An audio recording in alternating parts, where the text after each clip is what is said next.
Assalamualaikum warahmatullahi wabarakatuh. Perkenalkan, kami dari kelompok 1 yang beranggotakan saya sendiri, saya Pulo, dan ada teman saya Monik, Dendi Sulistiawan, dan Amanda Maila Putri.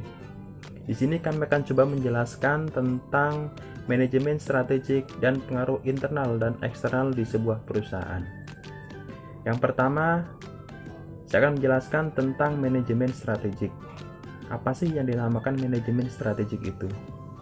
Manajemen strategik merupakan serangkaian keputusan dan tindakan manajerial yang dilakukan secara berulang dan berkelanjutan, meliputi kegiatan formulasi, implementasi, serta evaluasi strategik, baik yang dilakukan secara jangka pendek ataupun jangka panjang. Tujuannya satu, untuk mencapai tujuan ataupun target yang dilakukan oleh sebuah perusahaan.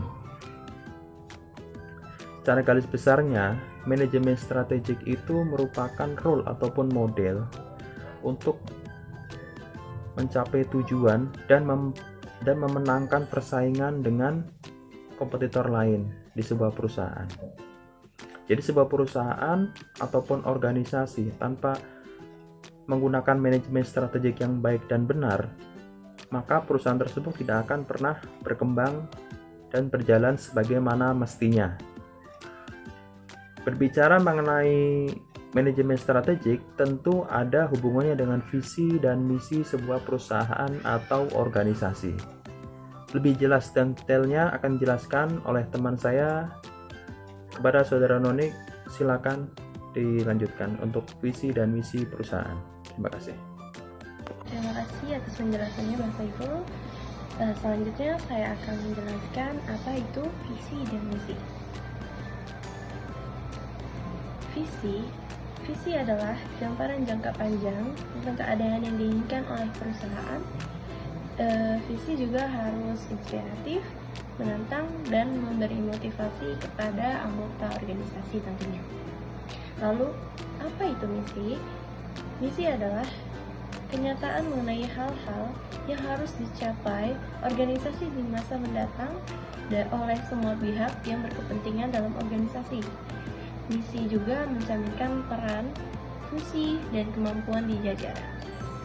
Ini mencerminkan tanggung jawab terhadap pencapaian tujuan dan sasaran pembangunan. Lalu saya akan menjelaskan apa itu tujuan dan strategi. Tujuan jangka panjang. Di sini saya membahas tujuan jangka panjang yang berhubungan dengan tujuan keseluruhan dari perusahaan atau disebut misi, dan apa yang dicapai atau disebut visi, dan juga target kinerja yang spesifik. Dan untuk strategi perusahaan sendiri, di sini adalah rencana jangka panjang yang dibuat oleh satu organisasi atau perusahaan untuk mencapai tujuan tertentu dalam waktu tertentu.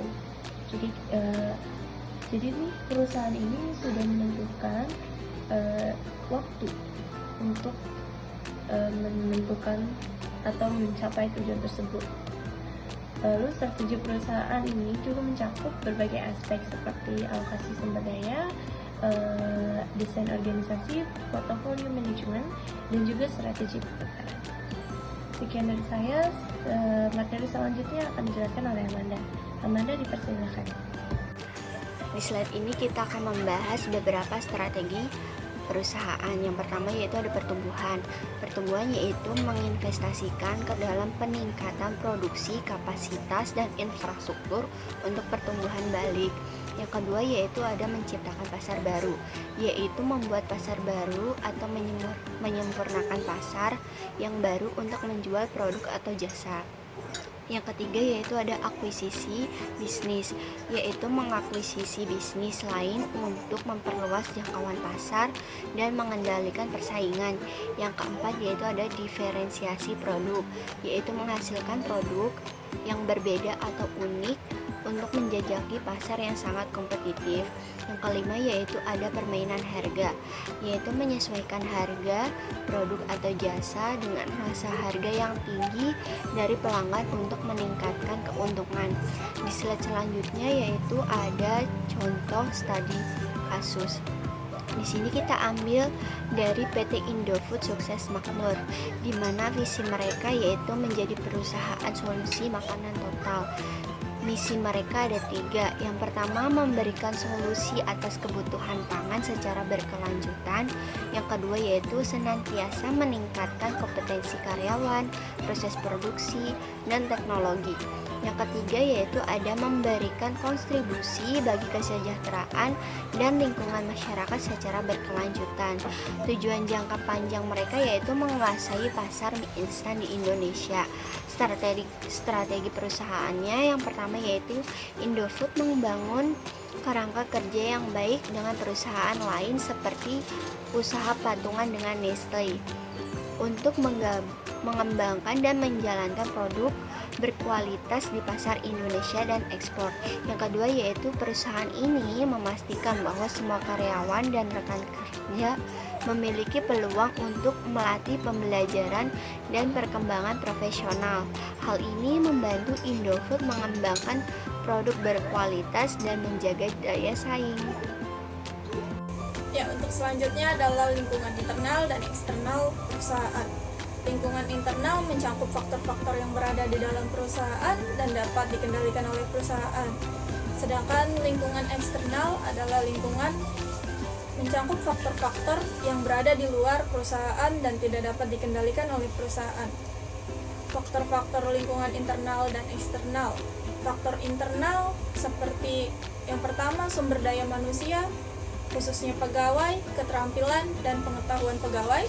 Yang kedua, sumber daya keuangan, termasuk modal, aset, dan arus kas.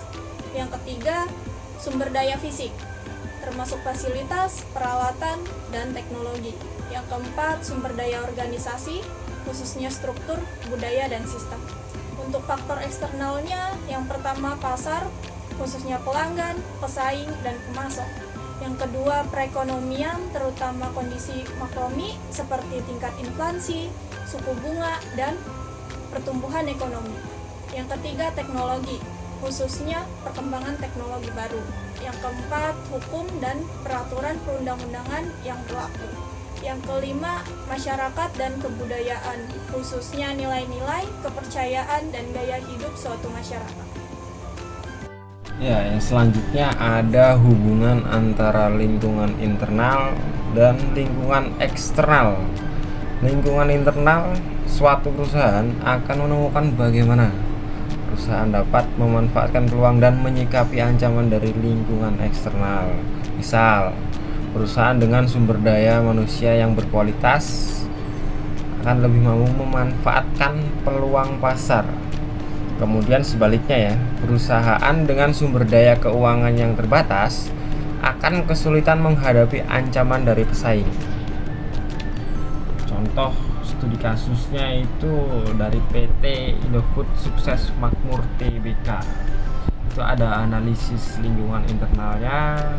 Dari Indofood itu memiliki sumber daya internal yang kuat. Tuh. Kemudian ada juga analisis lingkungan eksternalnya. Selain Indofood mengalami peluang eksternal, itu antara lain ada salah satu contohnya pertumbuhan penduduk dan pendapatan masyarakat. Kemudian Indofood juga mengungkapkan kelemahan internal.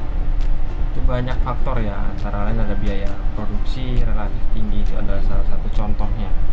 Kemudian ada lagi, Indofood juga harus menghadapi ancaman dari pihak luar atau eksternal ya, para pesaing, kemudian perubahan para konsumen yang seleranya awalnya A pindah ke B, harus menyesuaikan kebutuhan dari konsumen dan perkembangan zaman. Saya rasa cukup. Sekian presentasi dari kelompok kami mengenai manajemen strategik. Saya akhiri. Wassalamualaikum warahmatullahi wabarakatuh.